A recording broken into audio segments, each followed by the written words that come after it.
Rehefa fiandohan'ny taona toy izao ihany koa dia samy manantanteraka fivoriana ireo sampana samihafa eo anivon'ny fiangonana. Isan'izany ny tao amin'ny finoam-paritany Iarivo Avaradrano. Samy manantanteraka fivoriana ireo sampana samihafa ao amin'ny fiangonana rehefa fiandohan'ny taona tahaka izao. Isan'ny efa nanatanteraka ny fivoriana ny sampana vokovoko manga ao amin'ny sinôdam-paritany Iarivo Avaradrano. Tao amin'ny FJKM Manjaka Avaradrano Ilafy no nanaovana izany fivoriana izany. Ny fotoana tahaka izao dia natao indrindra ifampiarabana sy anaovana fivoriana fanapahan-kevitra ny amin'ireo asa ho tanterahana mandritry ny taona.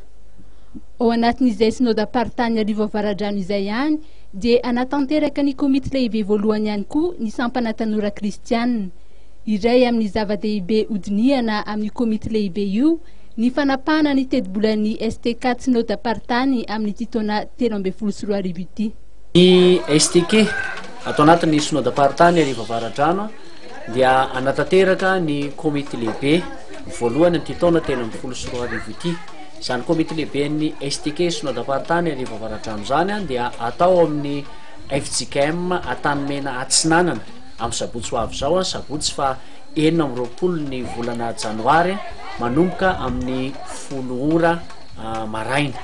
Ny asaina anatrika izany komity lehibe ny STK sinôdam-paritany Iarivo Avaradrano izany moa dia ny mpitandrina rehetra atao anatin'ny sinôdam-paritany Iarivo Avaradrano, ny katekista rehetra ary ny solotena roa isa-pitandremana.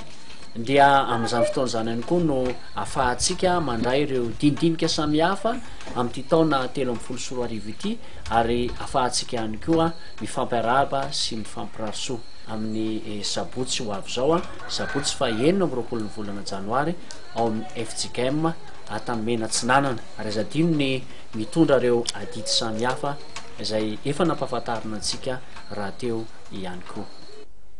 Amin'ny sabotsy 20 janoary izao ao amin'ny FJKM Antanimena Atsinanana izany ny komity lehibe ny STK sinôdam-paritany Iarivo Avaradrano anomboka amin'ny 10 ora maraina ny fotoana izay antsona ny mpitandrina rehetra, ny katekista ary ny solotena roa isa-pitandremana.